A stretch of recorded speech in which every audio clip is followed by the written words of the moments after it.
un délai, plusieurs options, le tout synchronisé en MIDI. Salut, c'est Dups et bienvenue dans cette nouvelle vidéo. Aujourd'hui on va s'attarder sur la présentation d'un petit boîtier bien costaud, le MDFX Delay de chez Menura Audio.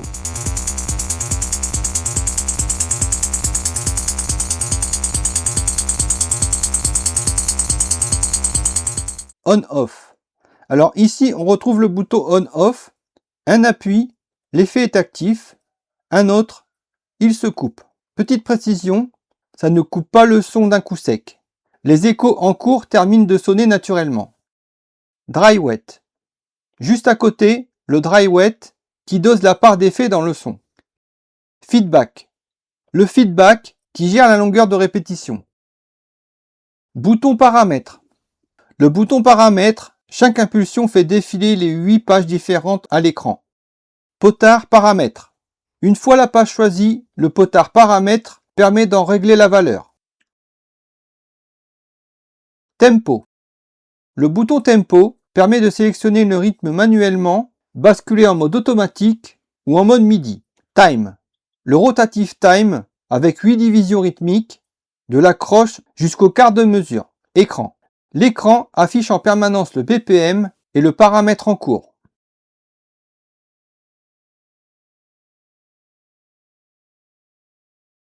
Sur le côté droit, tu as les entrées jack 635 et une prise USB-C. Sur le côté gauche, les sorties, toujours en jack 635 et une seconde prise USB-C. Les deux ports USB-C sont interchangeables. L'un sert à la connexion ordinateur, l'autre au link pour chaîner une autre unité MDFX. D'ailleurs, un connecteur USB-C mâle-mâle est livré ainsi que deux jack 635 mâle-mâle. Sur mon Mac, le MDFX apparaît directement dans le gestionnaire MIDI sous le nom de Menura Audio MDFX. Moi, je l'ai renommé Menura Audio MDFX Delay. Dans Ableton, je vais dans Préférences MIDI et je retrouve le Menura Audio MDFX Delay et j'active l'envoi de la synchro.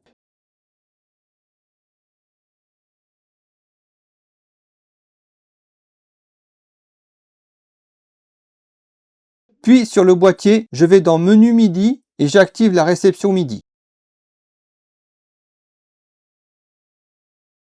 Un point à signaler, quand tu es en synchro MIDI depuis Ableton et quand tu reviens en tape ou en auto pour tester, le réglage MIDI se désactive. Pour revenir en MIDI clock, il faut revenir dans le menu MIDI Receive et le remettre sur On. Même chose au démarrage de la machine, les réglages MIDI ne restent pas en mémoire. Il faut refaire la manipulation à chaque fois. J'espère vraiment que ce sera corrigé dans la prochaine mise à jour du firmware. Le MDFX peut aussi faire office de carte son. Tu le branches en USB-C sans driver sur Mac ou Windows. Tu choisis d'enregistrer avant ou après l'effet, directement dans le menu. Pour la démo, j'ai branché le MDFX en Send Return sur Mac Zone 96. Comme ça, je choisis exactement quelle voix passe dans l'effet plutôt que de l'appliquer à tout le mix. On va commencer par le On-Off pour bien entendre la différence entre le son sec et le son traité.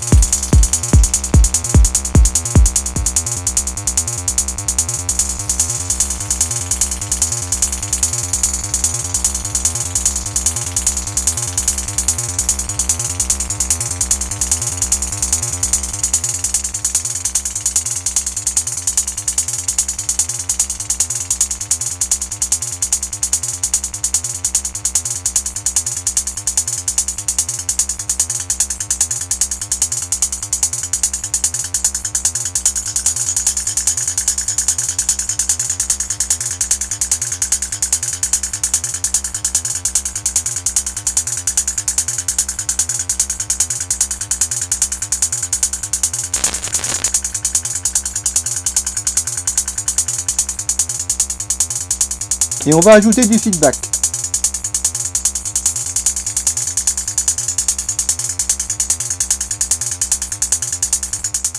Et là, un truc sympa, je change le tempo directement dans Ableton. Le délai suit sans que je ne touche à rien sur le boîtier. Si tu es encore là à cette partie de la vidéo, tu peux en profiter pour t'abonner si ce n'est pas déjà fait. Tant que tu y es, lâche un pouce, c'est bon pour l'algorithme. Ça prend 3 secondes et pour moi ça compte énormément. Allez, je t'attends.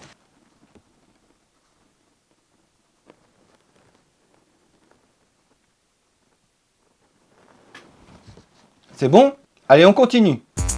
Là, le filtre est en position neutre, tout le spectre passe. Et voilà ce qui se passe si le niveau d'entrée est trop élevé. L'écran s'affiche un avertissement de clipping.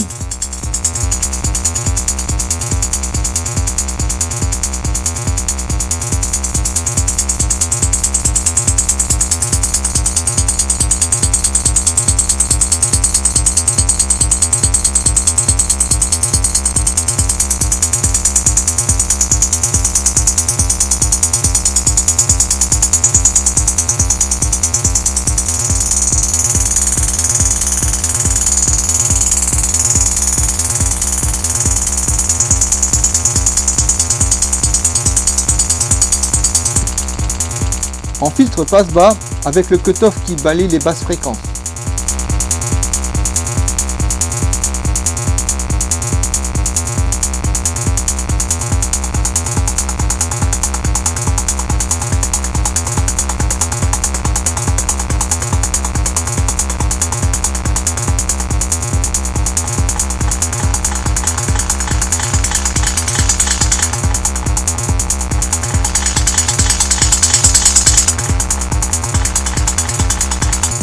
Le mode spread élargit le spectre stéréo jusqu'au ping-pong.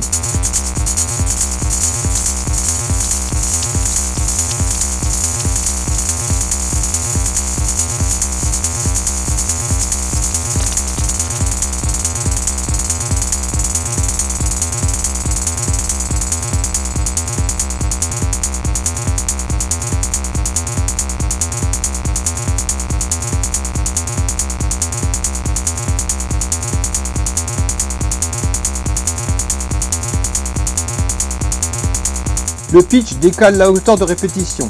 Vers la gauche, ça donne un effet de ralentissement et sur la droite, un effet d'accélération.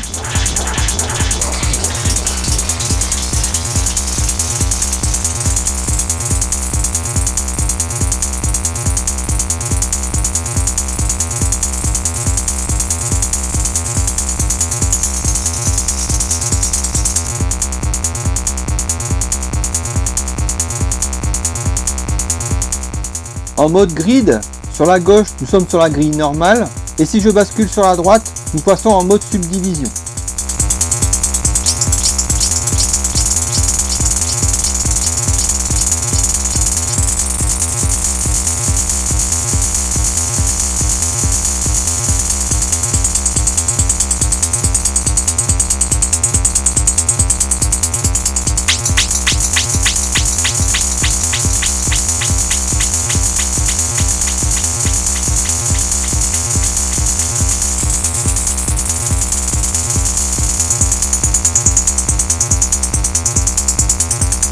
Là, ce mode, ça fait comme un effet de flanger.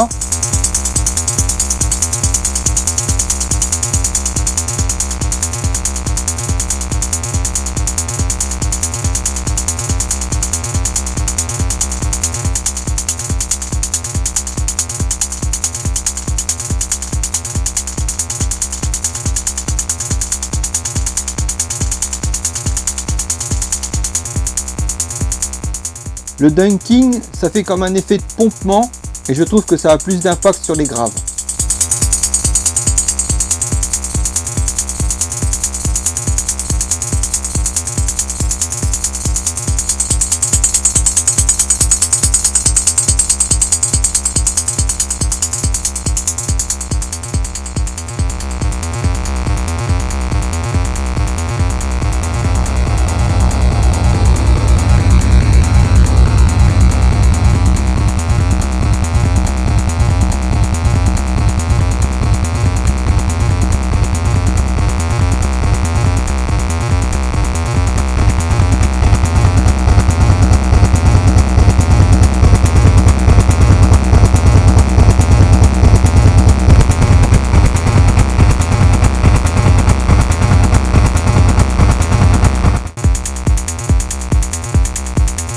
Et le mode direction, normal ou inversé.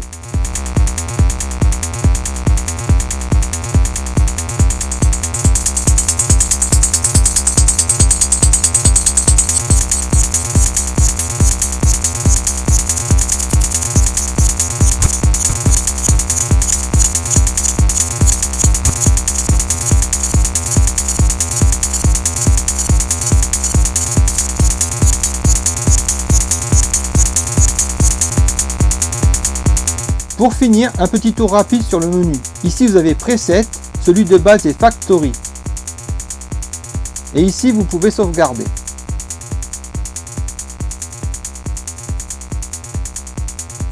Le menu MIDI, ici vous choisissez s'il reçoit ou envoie du signal MIDI. View, c'est pour avoir un affichage en visuel ou en page.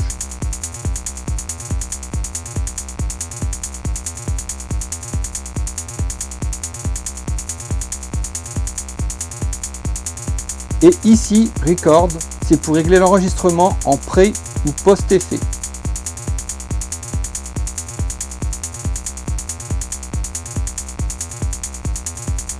La FWUPDT, c'est pour les mises à jour de firmware, mais ce n'est pas encore actif. Alors mon verdict pour ce MDFX Delay. Franchement, très belle surprise, le son est propre, le fait de pouvoir tout piloter en MIDI, malgré le petit accro dont je t'ai parlé tout à l'heure, ça reste hyper pratique pour le studio comme pour le live. Côté prix, la campagne Kickstarter est toujours en cours. Il reste des places en Early Bird à 360 € avec moins 15% de réduction. Sinon tu as le tiers supporter à 380 € avec moins 10% de réduction. Et si tu veux les deux unités Delay plus Reverb, il y a un bundle à 680 € avec moins 20% de réduction. Je te mets les liens dans la description. Voilà, cette vidéo touche à sa fin. Je remercie encore une fois Vincent de chez Menura Audio pour l'envoi de cet effet. Merci d'avoir regardé cette vidéo et à bientôt pour de nouvelles aventures.